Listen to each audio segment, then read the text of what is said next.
Добрый день. Наш прогноз начинается на день позже. По техническим причинам мы приносим извинения нашим клиентам и всем, кто смотрит эти прогнозы. Начнем с подведения итогов прошлой недели. Традиционно мы говорили о том, что на рынке сохраняется, к сожалению, высокая степень неопределенности.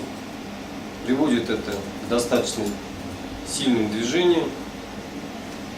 Мы говорили о том, что на прошлой неделе возможен ряд интересных событий и ожиданий событий, которые должны были произойти на этой неделе.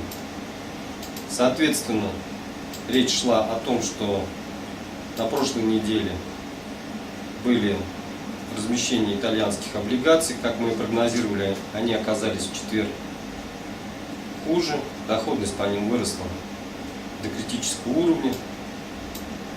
Наш рынок стойко перенес все эти новости и пытался закрепиться выше.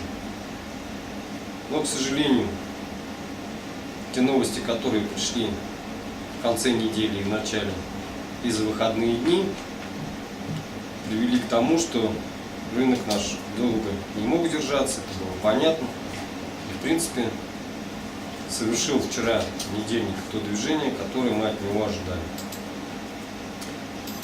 Соответственно, вышли новости, связанные с 23 числом. Мы говорили о том, что вполне возможно, что будет не принято решение суперкомитетом. Последняя информация, которая приходит с американских площадок и с американских рынков, подтверждает это. Конгресс и комитет, который должен был определить параметры новой бюджетной программы, к согласию не пришел, что было в принципе ожидаемо, так как в комитет в принципе входили те же самые люди, которые не могли договориться и в августе. Рынок ожидал на этих новостях, что вполне возможно произойдет понижение рейтинга Соединенных Штатов, но сегодня с утра пришло подтверждение двух агентств, от S&P и Moody's, что до конца года они не планируют пересматривать параметры. Соответственно, американских фондовых площадках и, соответственно, самого статуса Америки. И поэтому рынки это несколько успокоило. Также пришла положительная информация о том, что Китай собирается инвестировать в свои стратегические области до $1,5 триллиона. Соответственно, это, условно говоря, маленькая программа КУЕ, допустим, давайте назовем ее КУЕ-1 для Китая. Вот.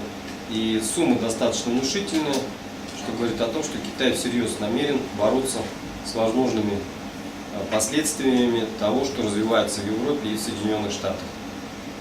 То же самое происходит во многих других странах. И, в принципе, это тоже несколько успокоило инвесторов, хотя неопределенность, конечно, сохраняется. И на переднем плане по-прежнему остаются долговые проблемы Европы. Теперь перейдем к графикам. На прошлой неделе мы говорили о том, что в принципе возможно движение по паре евро-доллар, и мы говорили о том, что движение по паре евро-доллар возможно до уровня 1.34. В принципе, немного бумага не дошла, пара не дошла до этих уровней, и активно пытается проторговать уровень 1.34, 1.37. С приходом хороших новостей пара будет стремиться хотя бы дойти до своей средней скользящей 21-дневной. Ну, как видно из графика и как подтверждает в принципе движение скользящих средних, пара евро-доллар находится пока в медвежьем положении. Более медленные скользящие находятся выше, более быстрые скользящие тоже уже загнулось. В принципе, они движутся параллельно. мы сохраняем свой прогноз, что в принципе, если произойдут какие-либо отрицательные новости, на прошлой неделе мы говорили об этом, что вполне возможно движение пары евро-доллар вполне реально до уровня 1.32, до повторения сентябрьско-октябрьских лоев этого года.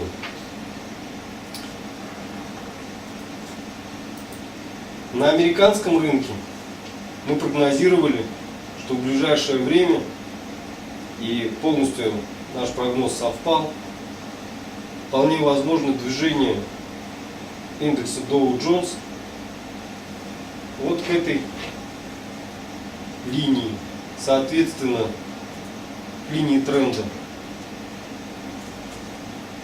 Что в принципе вчера и было сделано, это не было сделано на прошлой неделе, но на этой неделе, непосредственно вчера, индекс Dow Jones сходил в наш диапазон, то есть к отметке 11400. Вот. И сегодня мы ожидаем, что будет, скорее всего, небольшой отскок, возможно, до уровня 11500, 11600. И в дальнейшем рынок будет пытаться торговать диапазон 11600, 11300. Хотя более возможным диапазоном при этом является нижняя граница 11200 по индексу Dow Jones. В случае пробоя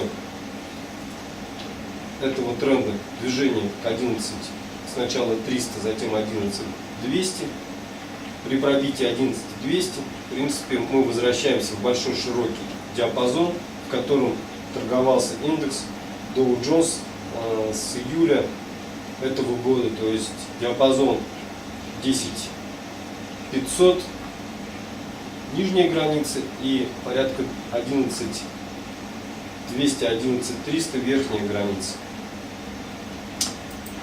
По индексу S&P, опять же, хорошо видно, что вчера индекс S&P пробил отметку 38,2 по Фибоначчи, вошел снова в большой широкий диапазон с нижней границей 61,8 по Фибоначчи, это 1160, с верхней границей 1220.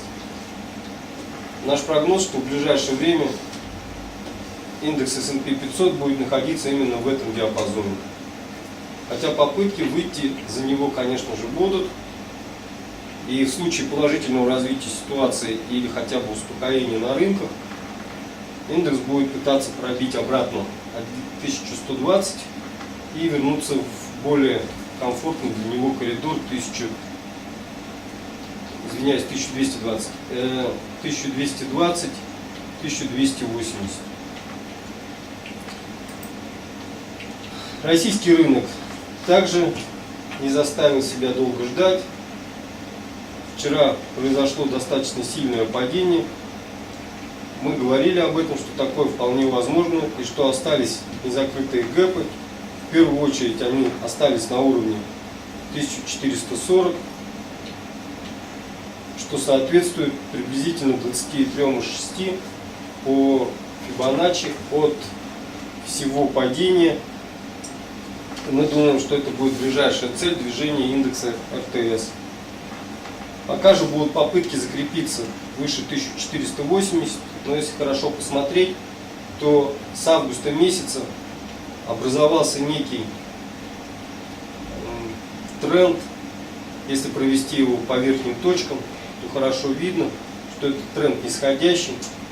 Мы же все-таки считаем, что рынок будет пытаться сформировать фигуру флаг с нижней границей 1440 или 1400, с проколами в район 1440, но все-таки большая вероятность, что это будет уровень 1470-1480. В этом диапазоне вполне возможно, в этом флаге индекс будет находиться некоторое время, пока не произойдет более четкое понимание ситуации или не произойдут какие-либо события, которые могли бы продвинуть рынок в ту или иную сторону. Первая волна продаж прошла.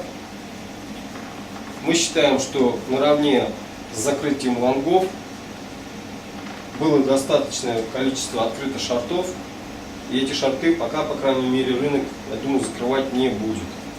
В случае же прихода положительных новостей на рынок, решения, допустим, проблем, связанных с долгами Испании, Италии и, соответственно, Португалии, а также, если придут заверения от международных рейтинговых агентств, что рейтинги крупнейших экономик, таких как Франция и Германия, в ближайшее время не будут изменяться, то рынок стабилизируется на этих уровнях, дожидаясь дальнейшего разворота событий. В связи с этим сохраняющаяся высокая неопределенность и высокая волатильность будет приводить к достаточно сильным движениям на рынке. При этом последние операции на рынке показали, что в принципе любая новость, связанная с отрицательным развитием событий, вызывает более сильные движения, чем положительные новости, приходящие на рынок. На этой неделе особое внимание необходимо обратить будет на сегодняшний выход данных по макроэкономике США. Речь идет о ВВП. Если цифры по ВВП окажутся лучше, то в принципе мы можем увидеть вынос с закрытием тех шортовых позиций, которые были открыты накануне.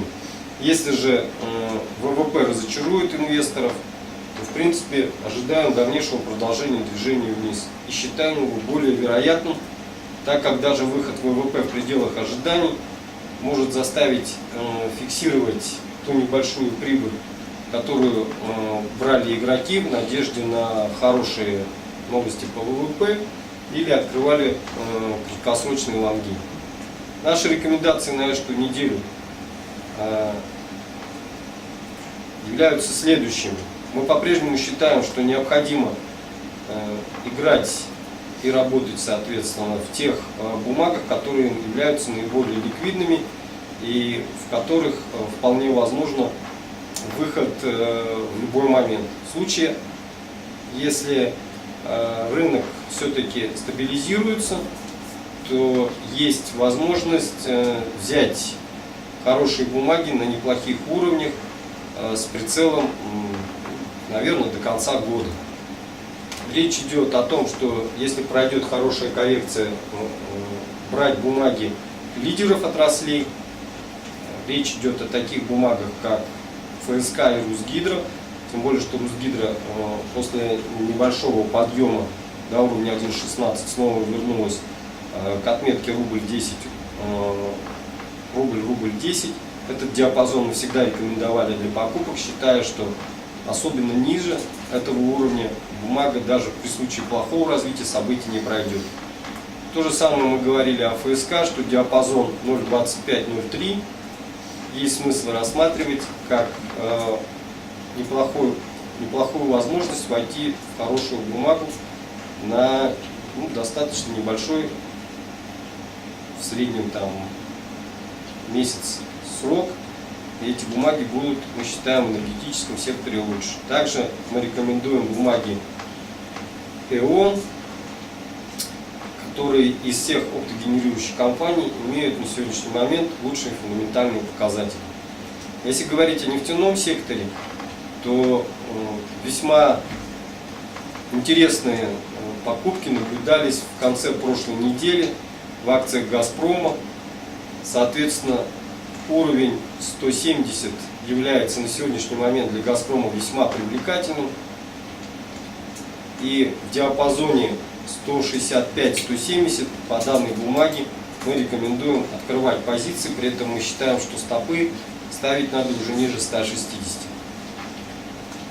Если говорить о банковском секторе, по-прежнему нашими фаворитами в банковском секторе являются привилегированные акции Сбербанка.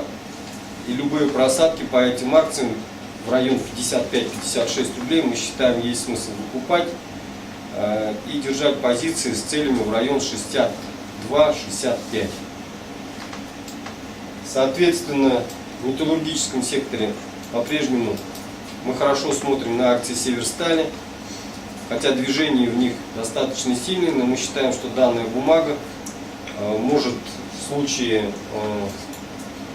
разворота рынка наверх иметь неплохой потенциал для подъема. Также мы видим, что есть игроки, которые неплохо берут ГМК Норильский никель от уровня 4900-5000 по данной бумаге. Тем, кто готов рисковать, можем рекомендовать также посмотреть данную бумагу. В общем и в целом, неопределенность на рынке сохраняется. Мы считаем, что при возникновении различных новостей волатильность будет достаточно высокая. Это можно еще раз посмотреть по графику третьему на нашем, соответственно, это график S&P. Мы подчеркиваем тот момент, что высокая неопределенность связана с долговыми проблемами Европы, в которых основным локомотивом была Греция, а также то, что сохранялась неопределенность и были отрицательные новости по Соединенным Штатам Америки, привели к очень высокой волатильности в период с конца июля по фактически ноябрь месяц. Как видно, здесь были достаточно сильные движения, и мы считаем, что подобная история сохранится, если будут сохраняться те же негативные факторы, воздействующие на сегодняшний момент на мировые рынки. Поэтому волатильность может быть достаточно высокая, и я не удивлюсь, если мы через месяц, полтора или два будем с вами видеть картину, что у нас была волатильность, ну, вот где-нибудь такая. Соответственно, стоит спекулянтам играть очень внимательно, а инвесторам все-таки стремиться брать бумаги ближе к нижним точкам тех каналов, которые мы с вами сегодня обсудили. Удачных торгов!